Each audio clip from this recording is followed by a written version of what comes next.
अब दोनों बच्चों को लेकर के नामकरण संस्कार करने के लिए बैठे हुए थे आत्मदेव जी।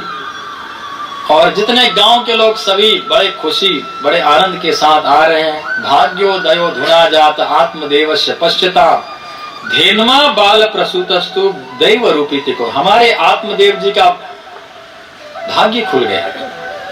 देखो इनके यहाँ कोई संतान नहीं थे, आज दो दो पुत्र हो गए। एक तो अपना पुत्र हो गया, दूसरा गाय ने भी मानव पुत्र को जन्म दिया। बड़े खुश हो रहे थे और नामकरण करने जा रहे थे। सबसे पहले अपने गाय के पुत्र का नाम रखा गोकर्ण, क्योंकि गाय का कान है, कर्ण माने कान, गो का कर्ण है, इसलिए उसका नाम गोकर्ण रखा।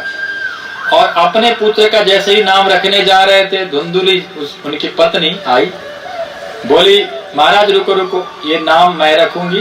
अपने पेट में 9 महीनों तक मैंने पाली हूँ, सारी दुख मैंने भोगी हूँ, तो नाम भी मैं रखूंगी। बोले ठीक है नाम रखो। क्या नाम रखें? बोली मेरी नाम धुंधुली, मेरा नाम धुंधुली, तो इसका नाम धुंधुकारी होना चाहिए। ठीक है जैसे तुम्हारी इच्छा। और अब दोनों बड़े हुए हैं।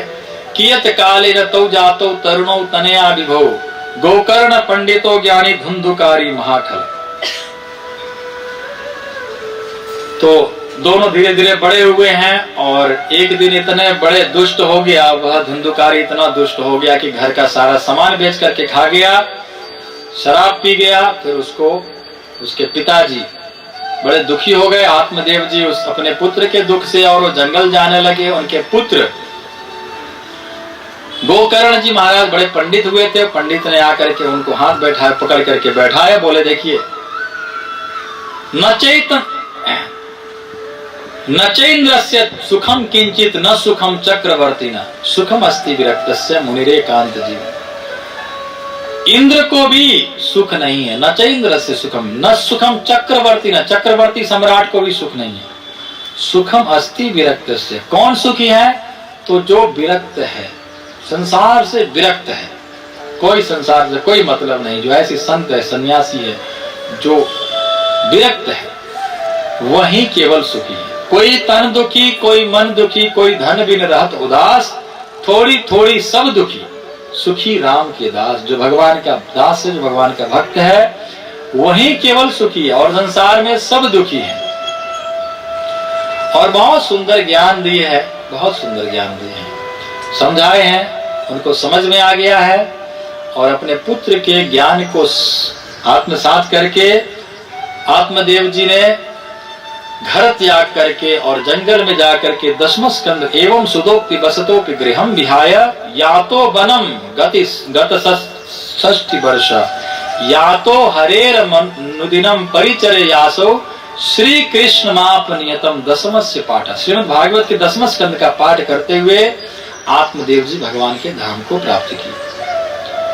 अब इधर धुंधुकारी ने धुंधुली अपनी माँ को पकड़ा और बोला कि जल्दी जल्दी बताओ सारा धन कहाँ रखे हैं? पिताजी ने सारा तो तुमने बेचकर खा गया, रखा क्या है? झूठ बोलती है, जलती हुई लकड़ी से मारूंगा।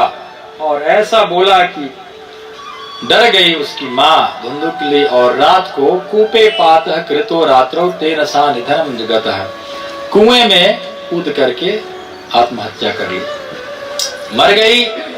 और अब गोकर्ण जी ने सोचा कि अब पिताजी जंगल, माँ कुएं में, अब मेरी बारी आ गई है, दिमाग से काम लेना चाहिए। गोकर्ण जी महाराज वहां से चल दिए।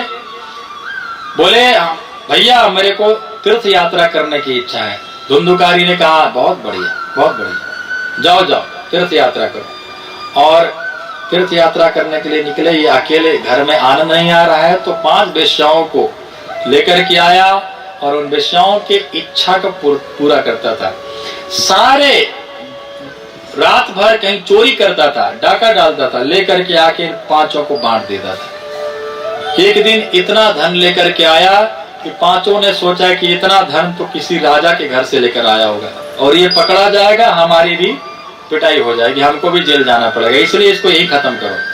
खूब अच्छी तरह से खिला दिए और शराब पिला करके उसको सुला दिए।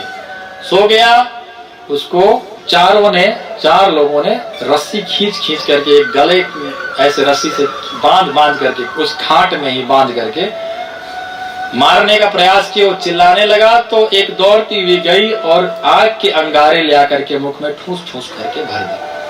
तप्तांगार समूहाश तन्मुखे विचिक्षुपुः अग्नि ज्वालाति दुखेन व्याकुलो निधनम गत। व्याकुल हो करके तड़पता वह धुंधुकारी मर गया। पांचों ने बराबर में उस धन को बांट लिया और अपने अपने घर चले गए। इधर गोकर्ण जी को पता चला कि मेरे भाई का भी मृत्यु हो गया है तीर्थ यात्रा करते हुए, तो उन्होंने गया में श्राद्ध किया। गया में श्राद्ध किया अपने पिता के नाम से, अपने माता के नाम से, अपने भाई के नाम से, तीनों के नाम से गया में श्राद्ध किया। सोचे चलो अब घर चल के देखते हैं क्या स्थिति है। घर पहुंचे, यहाँ पर संध्या रात के समय पहुंचे थे, ऐसे थोड़ा सा सफाई करके ऐसे सो गए। तो वो जो उसको मार करके उसी घर में दफना दी थी, तो वो स्वप्न में आ रहा था, रो रहा था। कभी भैंस के रूप में आता है, कभी बकरे के रूप में आता है, कभी मानव पुत्र बन जाता है, रोता है। उठ करके सोचने लगे मैं सपना देख रहा हूं, सचमुच है। गोकर्ण जी को कुछ समझ में नहीं आ रहा था। अपने कमंडलू से जल लेकर के जैसे ही उस पर छिड़के तो उसमें बोलने की शक्ति आ गया। उस बालक में, जो बालक के रूप में हो गया था, उसमें बोलने की शक्ति आ गई। कस्तुम, पूछे तुम कौन हो?